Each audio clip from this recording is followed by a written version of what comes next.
Microphone. There we go.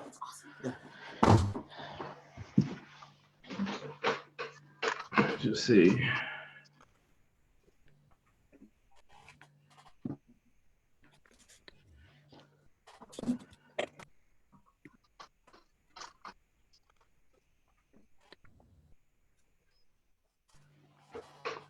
Okay. How do you hear me? And You hear me well? I can hear you fine, yeah. And let's see. I'm not sure if we're on. Hopefully we're on. Okay. Just give me a second. Just waiting. Yes. Okay. We are live. Okay, so welcome Yishai Fleisher. Thank you very much, Rabbi Uri. So great to be with you. Yeah, okay. It is you should know, everybody that's watching here, that Yishai and I have been friends for a good 25 years now. We went to high school together, and so we know each other pretty well. And a few of fellow Frisch alumni we both went to school said that we should advertise this as a Frisch alumni event. I'm not sure if it qualifies, but well, I'm sure we're both grateful to the school that gave us a wonderful education, and we're happy. So Yishai, I'd like to start off. You're the international spokesperson for the city of Hebron, one of our great cities in Israel. What exactly does that mean? What's your background? What do you do? What is that? What qualified you for that position? How'd you get there? Give us a little background into who you are and what you do. First thing, so awesome to be with you. And yes, we are two Frisch alums, and it's fun to be here and representing our school in Israel, which I think is just so awesome that we took that pro-Israel education and turned it into actual Zionism on the ground. That's really awesome. I went to Frisch afterwards. I skipped senior year. I went to the Army, and I went to Yeshiva in Ma'ale Adumim. Yeshivat Ma'ale Adumim Hesder Yeshiva. And from there, I went back to America. I studied political science at Yeshiva University and then Cardozo Law School.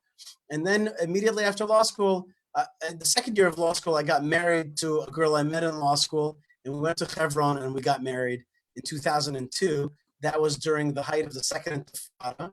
And so that wasn't really being done. So when we went that, I think that set, part of our life in a certain direction. And then out of law school, I actually got a job. I was already writing articles for Arutz Sheva and started an organization called Kuma, which was all about American Jewish Aliyah. Got a job at Arutz Sheva, Israel National Radio, being the director of programming there, which was not a usual thing for a person out of law school. But for me, it was a dream come true because Uri, when we were in grade school and high school, so our friends watched a lot of sports, right? So I would watch sports also. And I thought to myself, wow, there's some great athletes there, but the most impressive people were the broadcasters. I'm like, that is so cool. And a lot of times they were Jewish, like Marv Albert and stuff. And I wanted to be broadcaster. So when I got into the radio business, I was like, yes, this is the fulfillment of all that. But instead of talking about sports, I was talking about Israel, which was something that, like you, and about other radio stations. But all the time, meanwhile, was active in, it wasn't just radio, it was pro-Israel, but pro-Jewish rights in Judea and Samaria, and always pro-Hebron. So when in Hebron, the job of spokesman was being the previous spokesman, which was the amazing David Wilder, was retiring. They were looking for somebody to take that spot. And frankly, I reached out to them. I'm like, hey, I hear you got a spot open. I want the job. And they're like, okay, maybe. And I kept pushing. And the Kodesh Baruch Hu, and of course, the Kodesh Baruch Hu is the one behind, pulling the strings. I have today the big zchut of being the spokesman for this. On the one hand, embattled, but on the other hand, incredibly central, indefatigable, incredibly incredibly historic, but on the other hand, incredibly central. So that's how I got the job. Fascinating. Okay, Did great. you ask me? Did you ask me what I do day to day? Is that what you asked me? What does the international spokesperson do every single day in Hebron? Well, first thing, there's touring VIPs. Okay, there's a lot of important people. If it's Governor Scott Walker or Governor Huckabee or Congressman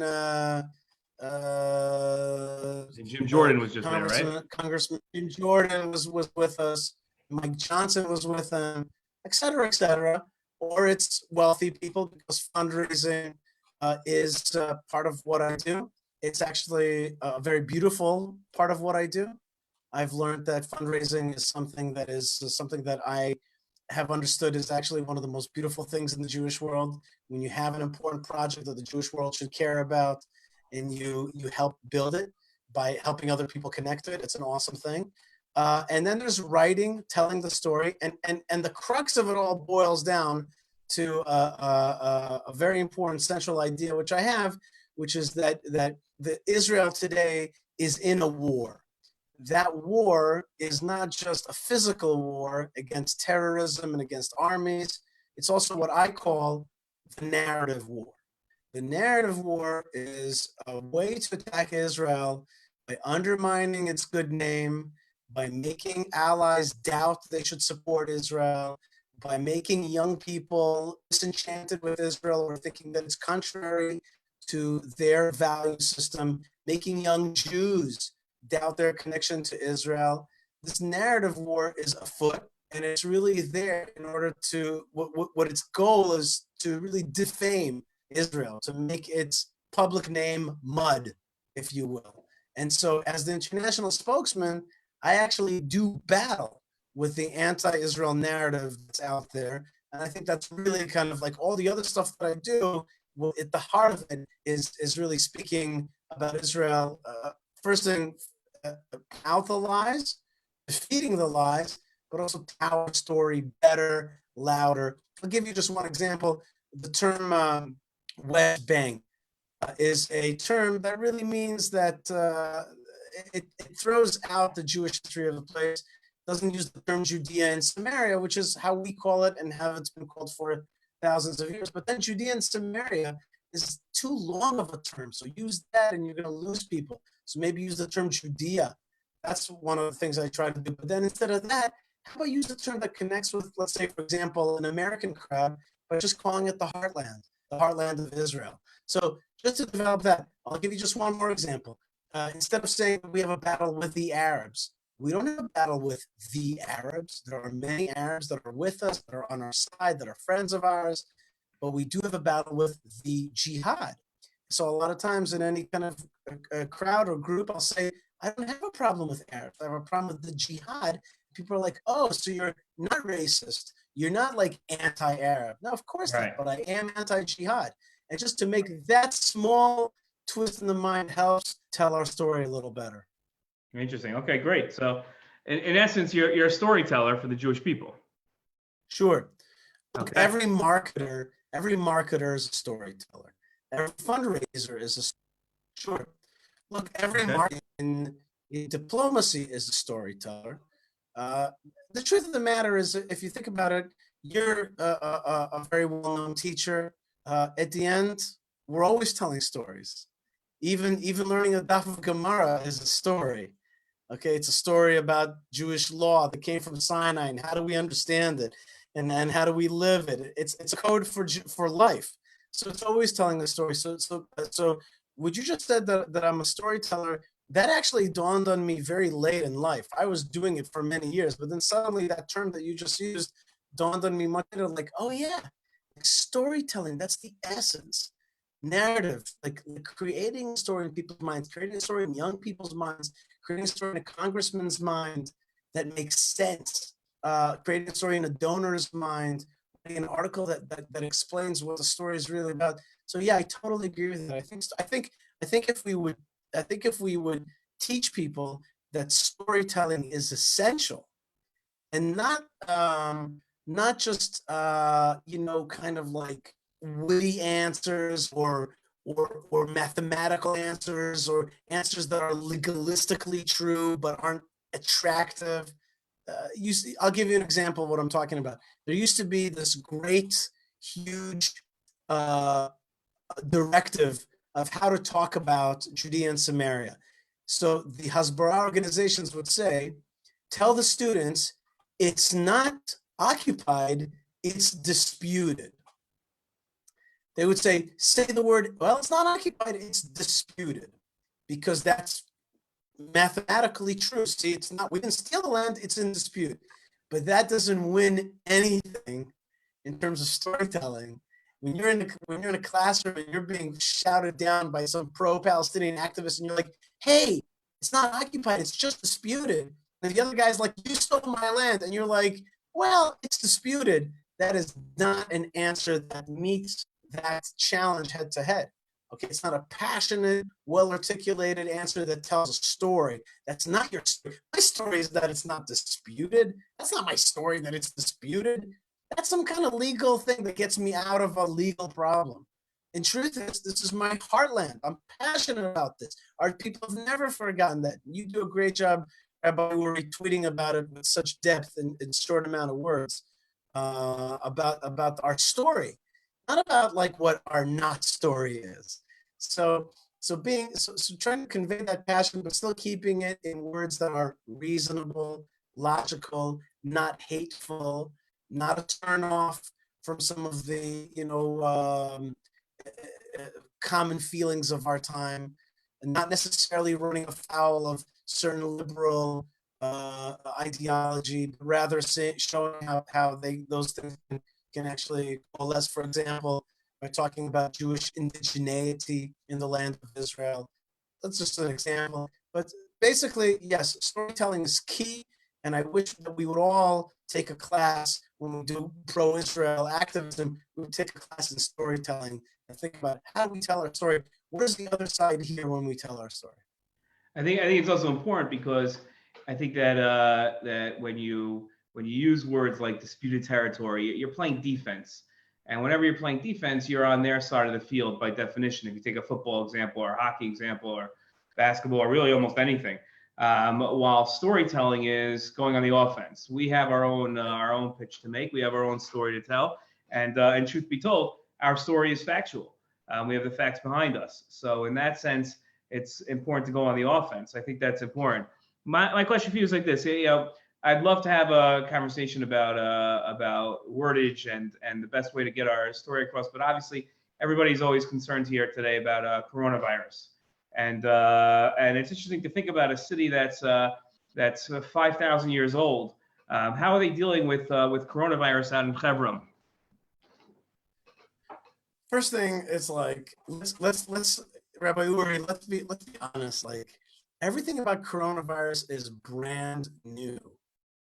Okay, it's a crazy situation that we've all never experienced. And I think Prime Minister Netanyahu has made it a point now twice to say that the only thing in recorded history which is reminiscent of this is the swine flu of 1918.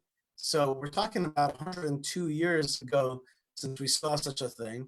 I think that before I talk about what we're in Hebron to deal with it, I think that we and I, it would behoove us to just for 1 second talk about like that Hashem is clearly sending us a signal. What exactly the signal is, I'm not sure, but there is a signal here. And the first signal I think that we can all agree on is that we must have some humility in this time. Hashem says, without firing one bullet, I could shut you all down. Without doing a thing, I could make something that all of your science and all of your stuff can't catch, and it shuts down and it creates this fear, and you're all being shuttered, and all your restaurants and all your things being closed, and it's even a little like apocalyptic. It's like a dark cloud of like fear that has spread over us. And I was in quarantine for just a week now. I finally came out this morning, I and still I am. took two stranded friends. Right, you're still in quarantine. We're Right. drinking quarantini, which is the drink that we have in quarantine.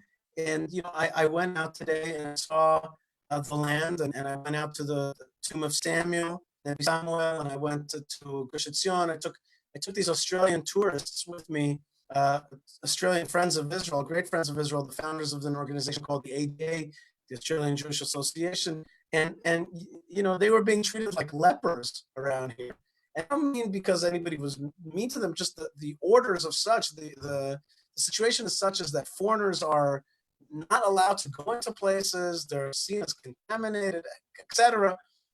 So I'm just trying to say that everything out there is, number one, what I'm saying is everything out there is very new. We've never faced a situation like this. It's all new. Number two is that there is a message from Hashem out there. I think the first one is a little humility. Maybe it's also a return to family. Maybe it's a little bit less of us rushing forward. Number three is that I don't know. I think maybe some introspection, maybe some religious introspection. Maybe some like, are we like, we're going really fast on this train of technology forward in the last 15 years. We're just flying ahead. And then God, with technology forward, says, wait a minute, I want you to think about where this is all going. Where are you flying to exactly? Is the cart in front of the horse? Is technology leading you without you thinking? I don't know. I think maybe some interest there. It's all, and I'm not trying to say I know God's mind. I'm only telling you some small thoughts that I've had, and as I'm sure you have, and you've written about it also, about what this whole thing is about. So, with more specifically with regarding to Hebron, look, tourism, and I'm not trying to tourism. The word, if I say that tourism is being affected, it's an understatement. Tourism is being shuttered, and tourism is a massive business in Israel. What I always say is Israel has a natural resource, which is the Bible, and it's history, and it's attractive, and so if that great wing of Israeli economy is being shuttered, the kids are home, tourists, those planes are not coming. 4 million tourists a year are being basically just thrown out of the country / blocked from coming in. So, a place like Hebron, which is its main effort is to bring people to the town to worship, to pray, to pilgrimage, to learn, to be entertained by the story of the 4,500 years of the city of Hebron, 3,800 years of Jewish presence in Hebron, the story of the Bible. Like, we're there to teach and talk and bring people in. If we're not bringing people in, we're basically not doing anything.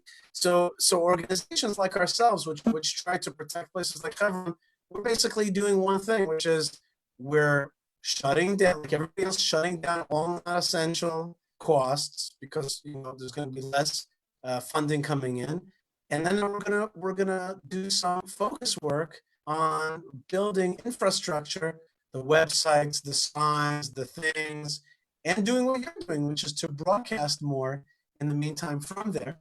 And I want to tell you something that just happened today, Rabbi Uri. We just took a video, I'll put it up on Twitter soon, of a prayer in Hebron for the people of Italy, for speedy recovery from the tomb of the fathers and mothers, the patriarchs and matriarchs, the patriarchs. So that's something that we're doing. We're going to be broadcasting that. And basically, let's just be honest, we are buckling down like the rest of us to deal with this tsunami. That's what it is. It's a societal tsunami, a corona tsunami, which is hitting this country. I have a gut feeling that we're going to come out of this thing in some time stronger, with more yearning to do God's work. But in the meantime, we definitely have to button down the hatches in order to get through this time and try to learn the lesson that God is telling us. Okay, great. Well, let me ask you this question. Let's switch to a little, because as we're all focused on Corona, the Israeli political machine is moving faster than I mean, we've seen it the last couple of months when our constant marathon of elections here. So tonight you had a lot of developments here in Israel. You have Reuven Rivlin, the president of Israel, and one of his two powers as president is going to ask Benny Gantz of the Blue and White Party tomorrow to try to form a government. Today he had Victor Lieberman, and he had the joint list come and throw their support behind him joining the government, giving him 61 members of the Knesset that want him to form the government. How do you see that playing out, just for Israel in general, and specifically for the city of Hebron?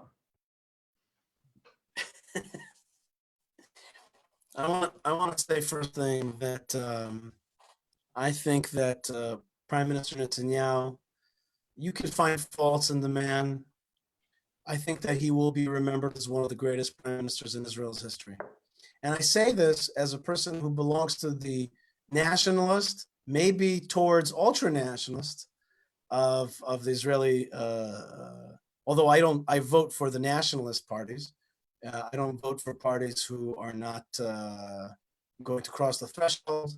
I vote for big parties. I think the prime minister. When you say, can you help define what you mean by when you say you vote for a nationalist party? What's a nationalist party, and what would be a non-nationalist party?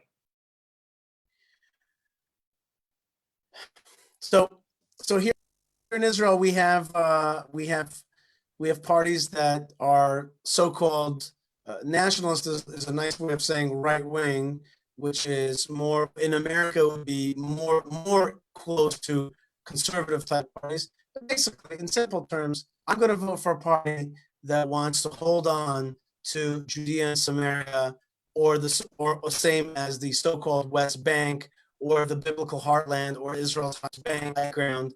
Those are all one thing.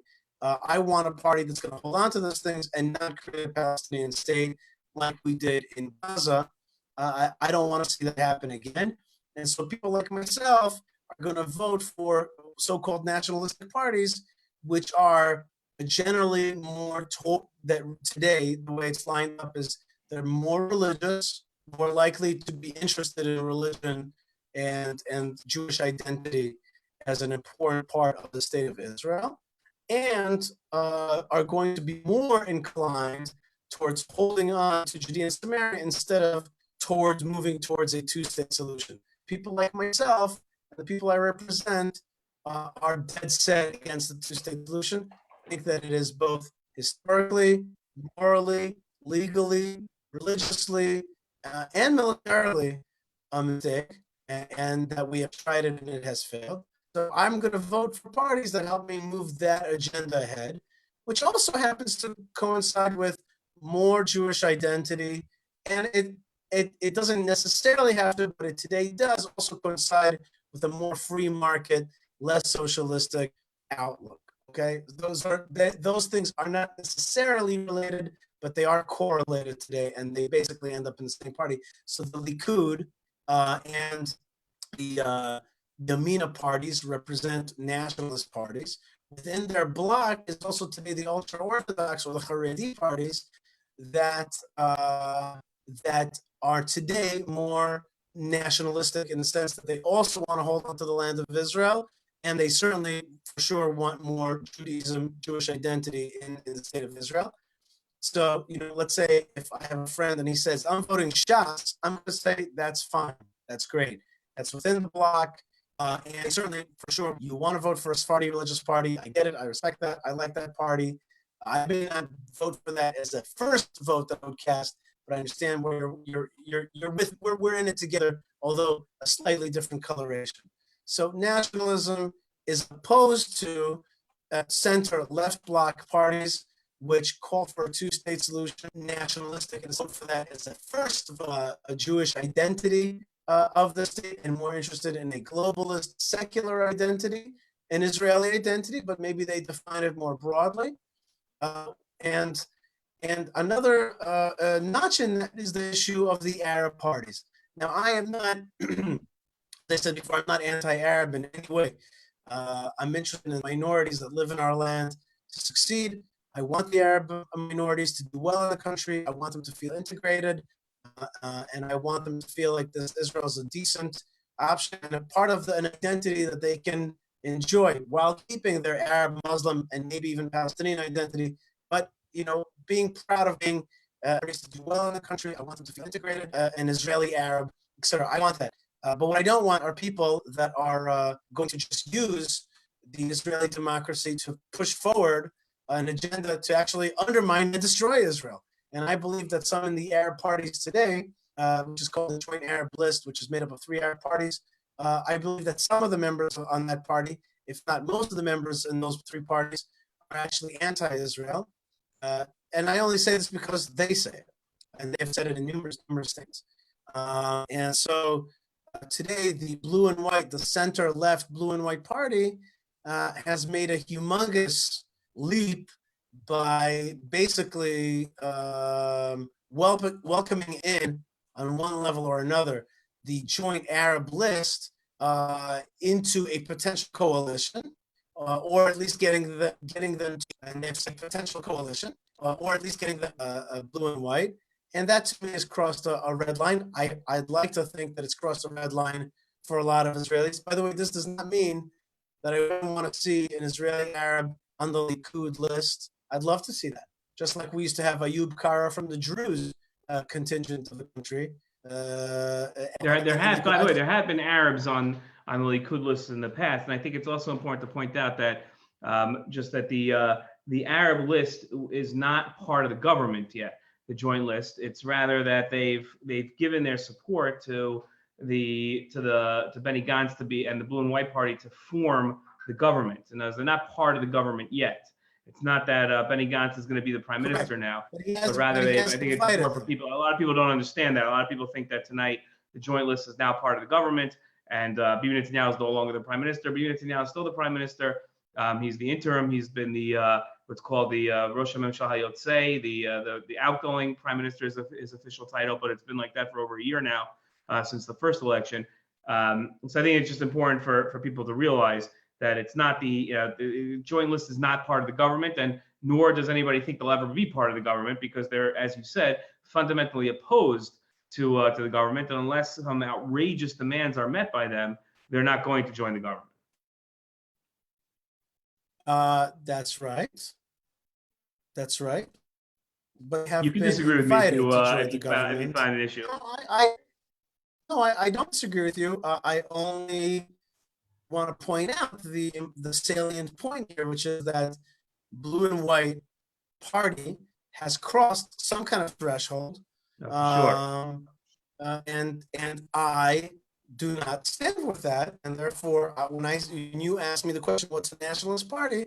I would say a nationalist party is one, along with the other things I said, is one that would be would not accept the idea of this Joint Arab List being part of a government in any way, shape, or form. What was the original question? Sure. And then just where do you? We only have a couple of minutes left. We have about 2 minutes left. Where do you see this going forward? What do you think is going to be a little prophet over here, and tell us in your prophecy what you see going forward, what's going to happen? I'd love to do that. I really.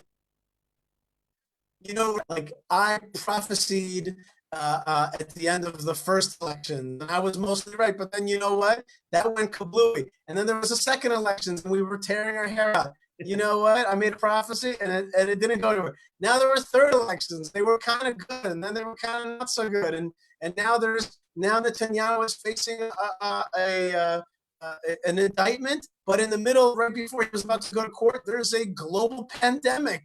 Okay, and blue and white, which swore up and down that they wouldn't accept the Arab party's recommendation nor put them in the government, has now begged them for the recommendation. And so the point is that it's almost foolhardy to even try. The rules have been thrown out. It's not operating on any kind of. It's like a super fluid thing. It's operating on some principles that are like different than regular. It's like quantum mechanics versus mechanics. If I try to explain quantum mechanics with the rules of mechanics, it just doesn't work. It's shifted over to quantum mechanics right now.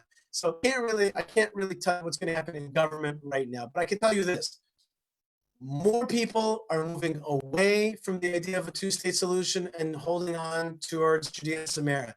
More people are yearning for more Judaism. Our country is not a baby country anymore. It's going over 8 million citizens. It's an economic powerhouse, and it's a creative powerhouse, and it's just moving forward. Other great centers of Jewry all recognize that Israel is the center of our Jewish life, and together we all yearn to Jerusalem. We have a dream that one day there's going to be a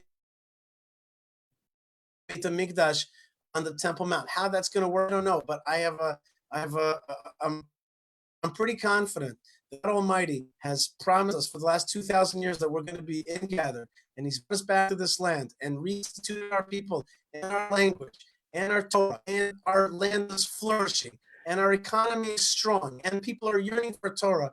Like, that is the big picture. What's going to happen today in this government story?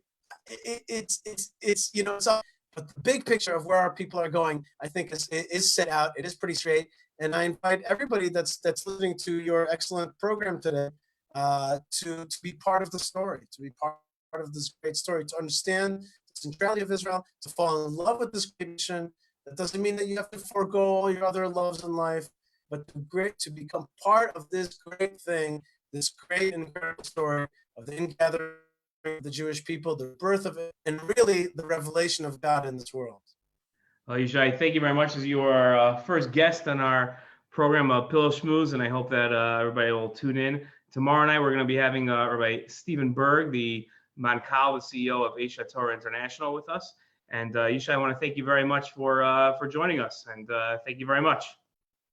Have a good night, everybody. Rabbi